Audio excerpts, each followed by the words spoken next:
Hi there, Sherry Miller here on day 8, and today I really have leadership on my mind. Yesterday I was witnessing yet another scenario in the corporate workplace, where a manager was getting other people to do things that they needed to do by threatening them with, points and being written up or being put on a performance improvement plan.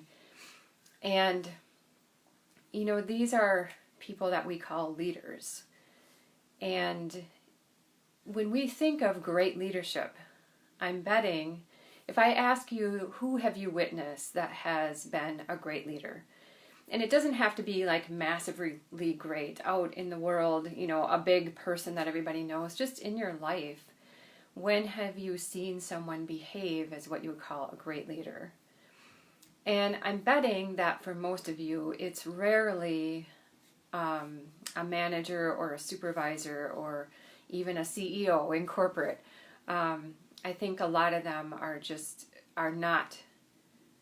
We're confused. We use the term leadership in to mean a whole lot of different things, and it's kind of confusing.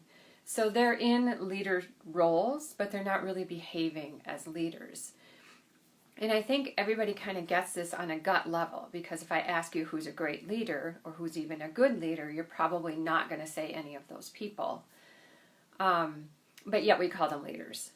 So I think leadership is lacking a good definition, and a good definition would help us to learn how to be better leaders and to identify good leaders, to know who's capable of actually leading and who's not. And so I would say that leadership needs to be defined by what a leader does, not what a leader has. So right now we tend to say if someone has vision or has charisma or has followers or has authority, they're considered a leader. But I would say not. They're, someone in a position of a certain kind of influence, but I don't believe that they're actually leaders. So a leadership, when do we even need leadership? I think most people, when things are going well, when there aren't any problems to solve, or when it's clear what actions need to take, most people can coordinate actions. If you need a group of people, just need to be coordinated. It doesn't take a special skill in order to coordinate them. And even if there are problems or it is confusing what needs to happen, if you have enough authority, you can make it happen, right? Because you can just rest on the authority. It's like, well, I'll fire you if you don't do it. So there you go, they can do it. But that's not leadership. When we say leadership in a way that kind of you feel in your heart or you feel in your gut and say that person's a great leader, it is not that. So then what the heck is leadership? And leadership is required when it's not clear what to do, or when people aren't getting along, when there are problems that don't have obvious solutions, there are problems to solve, or when people are not yet capable of doing what they need to do, when they have fear, when they have insecurities, when they have blocks. If they just need more knowledge, that requires education, not leadership. But leadership, that's a kind of a clue there, actually, now that I said that. It's easy for us to say, they just need more knowledge, right? They need a class, or they need a book, or they need, information, or they need an equation, right? They don't need leadership. They need leadership when they're struggling, when they're stressed out, when they have the mental blocks, when they have fears around doing their work, when they're stuck in their head. They need a leader. When people are having trouble getting along, we need a leader. So leadership is needed when there is stress involved.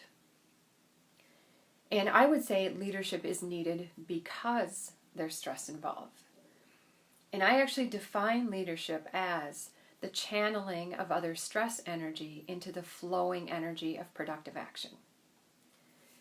So leadership is about the fundamental change that occurs when a leader steps in.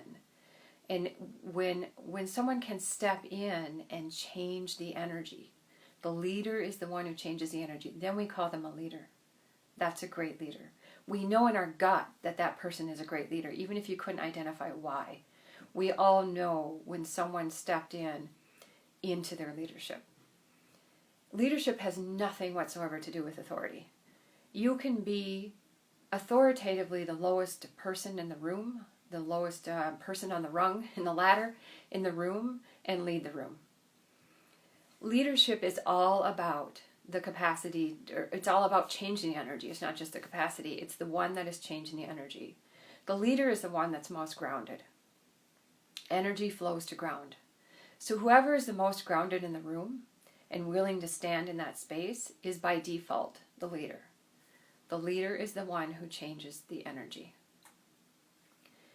And I think when we start viewing leadership from this perspective, it becomes very obvious who the leaders are, who the leaders should be, who we should be putting in leadership positions, how to train leaders, how to define a good leader, how to have a goal of becoming a good leader. When you understand that it's about being able to change the energy, then you know what to do, or you know the direction that you're heading. And being able to change the energy is about inner work. You change energy through your presence. It's similar to what Andrew is saying about presenting. In leadership, it's not so very much about the words that you say. I mean, the words matter to a point, right? But you can say the best words in the world, and if you're ungrounded and have the wrong energy, you're not going to lead people with them. And you can kind of stumble around in your words or just say simple things that are not in and of themselves profound, like if they were written on paper. But the way they came out of your person, the way your presence was when you stated them, gave them meaning and attracted people to that energy, to that grounded energy, and said, you know what, I want to be a part of that. I want to create flow. I want to go there because energy can move there. And they joined you and they stepped up and they did what they needed to do. So leadership is all about changing the energy. It's all about who you need to be in order to change that energy. And when we work on leadership in that way, leadership becomes beautiful. That's my little thoughts about leadership. And every time I see poor leadership, I just want to get on that soapbox and preach about leadership. So I got to do it today. All right. Thank you for listening.